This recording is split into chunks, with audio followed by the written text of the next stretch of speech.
नमस्कार मित्रों, आज हम आपके सामने प्रस्तुत कर रहे हैं पर्यायोक्त अलंकार।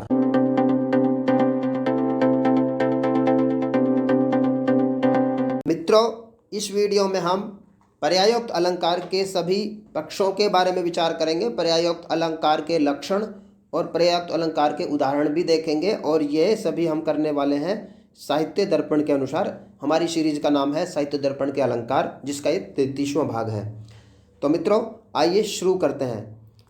देखिए, अलंकारों को संस्कृत भाषा में 3 भागों में बांटा गया है, ये आप सभी जानते हैं, जो कि हैं शब्दालंकार, अर्थालंकार और उभय अलंकार। आज का हमारा अलंकार फिर से अर्थालंकारों के अंतर्गत ही है और हमारी इस समय जो सीरीज चल रही है उसमें अर्थालंकारों की चर्चा की जा रही है। तो आइए देखिए, साहित्य दर्पणकार अर्थालंकार पर्यायोक्त अलंकार का क्या लक्षण लिखते हैं। पहले उसको एक बार हम देख लेते हैं। वो लिखते हैं, पर्यायोक्तम यदा भंग्या गम्यमेवाभिधीयते।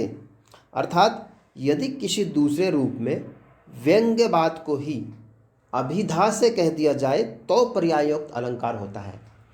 किसी बात को जिसको व्यंग्य से कहना था, उसी बात को हमने अभिधा से कह दिया, यानी कि दूसरे शब्दों का प्रयोग करके कह दिया। उस बात को हमने सीधा सीधा ना कह करके थोड़ा सा दूसरे शब्दों में जब हम कह देते हैं, उसी को पर्यायोक्त अलंकार कहते हैं। ऐसे भी आप जानते ही हो कि पर्याय शब्द का अर्थ होता है कि एक शब्द का दूसरा अर्थ या वो दूसरा अर्थ शब्द जो उसी अर्थ का द्योतक हो।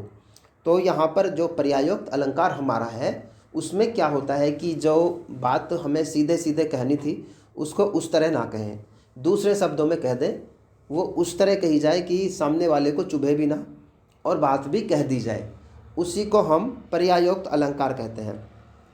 तो देखिए, इसका एक उदाहरण हम देखते हैं, जो कि फिर से हमने साहित्य दर्पण से लिया हुआ है। वहाँ पर लिखते हैं कि सपृष्टतया नंदने शच्या केश संभोग लालिताः सावज्ञम परिजातस्य मंजर्यो यस्य सैनिकैः। कि नंदन वन में इंद्राणी के केशों को अलंकृत करने के लिए सुरक्षित वे परिजात की मंजरियाँ जिस हयग्रीवासुर के सिपाहियों ने अनादर पूर्वक तोड़ी।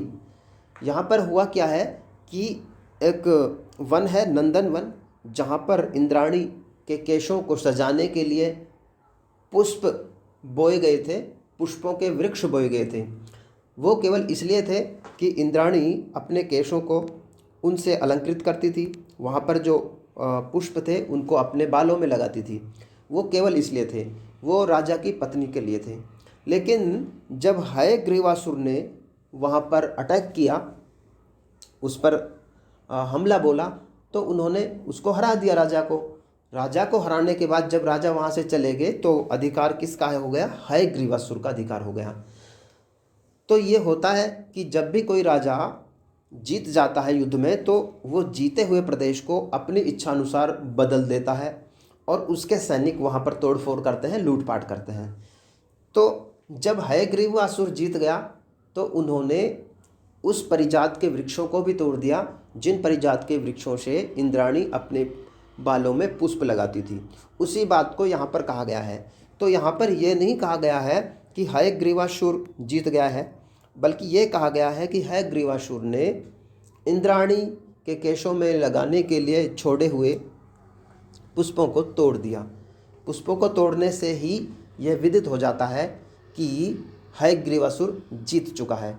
तो जो जीतने की बात थी, हयग्रीवासुर के जीतने की बात थी, उसको इन्होंने सीधा सीधा न कह करके इस तरह कहा है कि उसके बालों में लगाने के लिए जो पुष्पों की मंजरियाँ छोड़ी हुई थी वो तोड़ दी। उस तोड़ दी कहने से ही ये स्पष्ट हो जाता है, ये पता चल जाता है कि हयग्रीवासुर की विजय हो चुकी है। तो इस तरह से हमें ये पता चलता है कि यहाँ पर पर्यायोक्त अलंकार है, क्योंकि यहाँ पर पर्याय का प्रयोग किया गया है। तो मित्रों, ये था हमारा पर्यायोक्त अलंकार।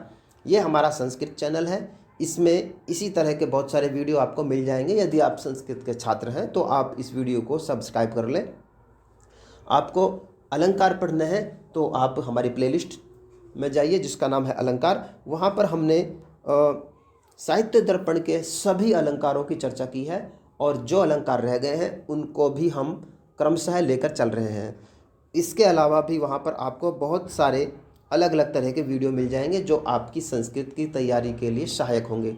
तो मित्रों, यदि आपको ये वीडियो पसंद आया है तो आप इस वीडियो को लाइक करें, शेयर करें अपने मित्रों के साथ और इस चैनल को सब्सक्राइब कर लें। धन्यवाद मित्रों, आज के लिए इतना ही। फिर मिलेंगे किसी दूसरे वीडियो में दूसरे किसी विषय के साथ। धन्यवाद मित्रों।